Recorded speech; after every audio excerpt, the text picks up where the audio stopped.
Howdy. Yeah, we're coming off of a pretty difficult week. But really a good week all around Aggieland with obviously with Coach Elko and football's big exciting win here at Kyle Field, and obviously with volleyball's big win over in Austin, and those are two great top 10 wins for Aggie athletics. We had some big challenges ourselves with two games against top 5 teams in soccer. Went to Arkansas to play on Thursday, play against the team who was number 5 in the country, who had won 40 of their last 41 games at home there at Razorback Field, and had not been shut out on their home field in over 2 years, and was proud of the way our players played. We did shut them out for the first time in 2 years.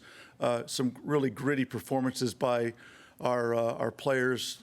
Despite a lot of our players, having to play injured, coming back from injuries.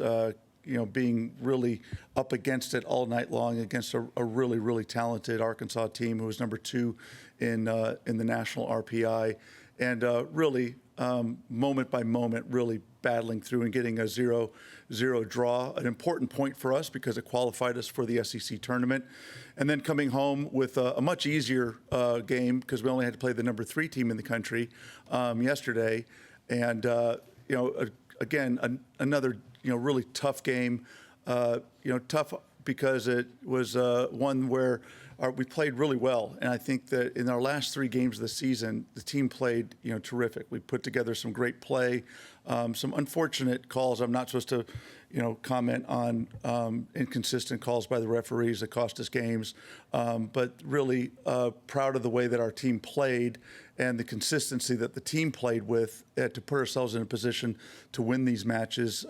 Unfortunately, we weren't finishing the way that we would like to.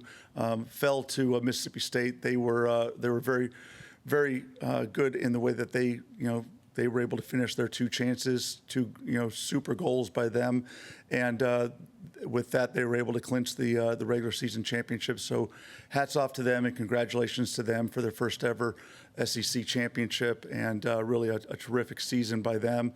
But for us, what we were able to do in the last week was we were able to vault up 21 spots in the national RPI, went from number 66 to number 45 in 1 week, which is astronomical at this time of the season. We've put ourselves into a good position, but also a really tenuous position in regard to the NCAA tournament. We are in a good spot in that we are one of the teams with an excellent resume regarding big time wins. We have 2 top 20 victories, which is amongst the best in the country. The problem is that we're right at 500 because of some tough results that we suffered earlier in the year, and again a couple of these tough results that went against us, some calls that went against us here at the end of the year. So we go into the SEC tournament this coming week needing to get a win, at least one win, to ensure that we're going to be able to march on to our 29th NCAA tournament in the last 30 years. And it's always a tough road, when you go into SEC postseason play, just like in every sport, because every team is so darn good. And whether it's Kentucky or whether it's Georgia, doesn't matter because they're all very, very good. And but I'm excited that we get a week to prepare, because we've usually been very, very good whenever we've had a chance to recover from these battles, and especially 2 battles against top 5 opponents like we just went through. So I'll open up to questions, and we'll start on row 3 with Lou. Coach, how do y'all prepare for this SEC tournament when there is some uncertainty about maybe where you're seated or who you might be going up against? How do you prepare for that, and what kind of approach do you take into it? Well, right now the preparation will all be physical. Today's a day off, a much deserved day off for the players. And then tomorrow will be a little bit more of concentrating on the physical, trying to get a few of our players to be able to walk again, and to be able to just kind of recover from the ailments that have kind of beseeched them from being able to go through the things that they've seen the last 10 days.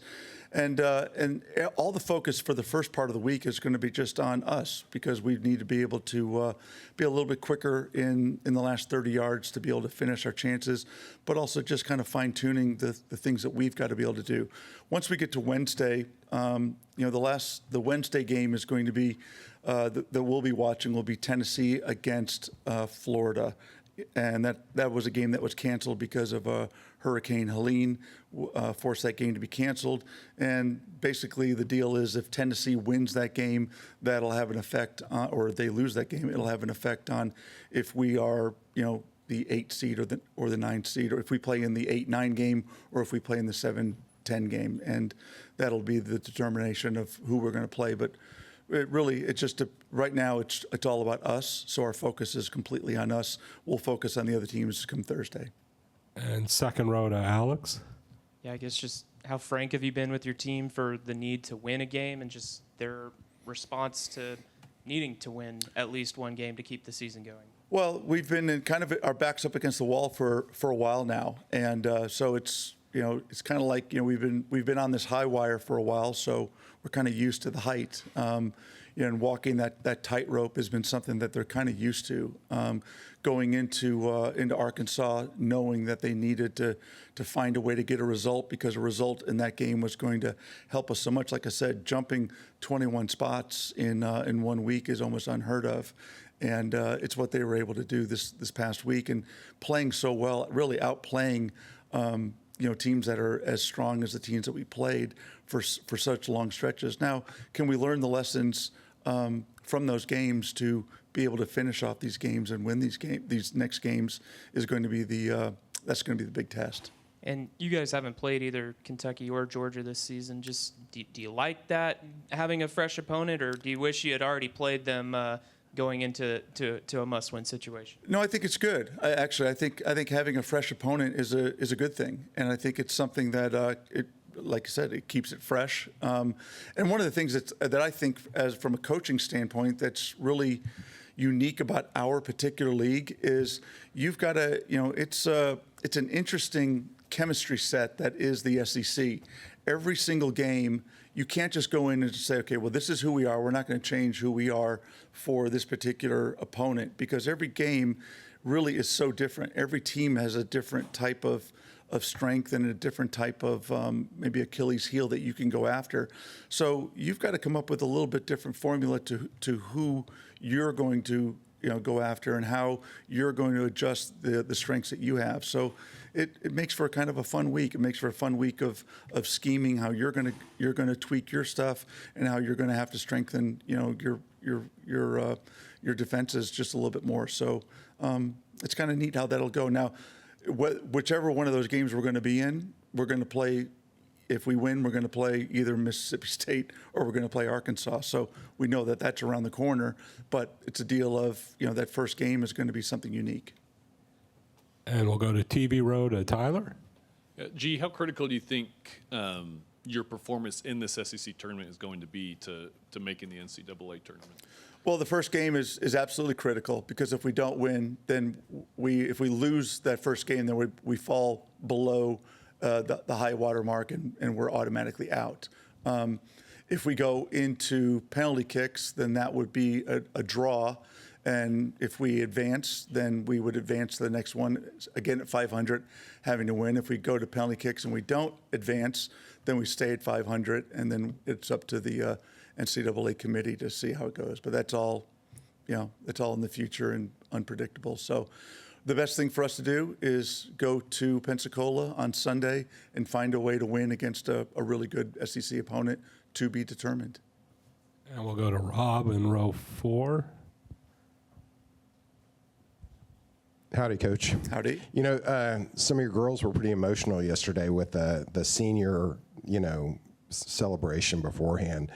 What can they take from the emotional deal, and then how hard they fought against a top 5 team?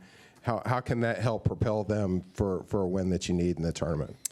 Well, we try to recruit passionate players. We want players to play with passion. We don't want robots. We want players who are going to use their emotions and their passion to drive them to to want more, to use that inner strength to to elicit more strength and more power to go after the next goal and the next thing that is going to drive them. And I think love is one of the greatest strengths of power that you can have, and the love that they have for their teammates is very, very strong. And you can see just in the way that they really care about each other. And people talk about chemistry, and they talk about that chemistry has become a really kind of blasé blah term in when they talk about teams and team building and corporate and everything else. But chemistry is something that when you're talking about women's athletics, if you don't have good chemistry within your team, then you don't have a team. And chemistry can be something that kills a team. And if you look at teams like ours and you look at programs like ours and the success that our program has had over the years, chemistry is a great healing force and something that can help you to take you to the next step. And like I said, the things that our team did in Fayetteville against a team that is every one of their players is 5.5 inches taller than our players and big and powerful and strong players. It was the chemistry and the care that each of our players had for each other that kind of helped them to propel and to fight off those big hogs to be able to get through that and get the result that they needed to propel them into the SEC tournament. Now, can we use those forces of love to go one more step further?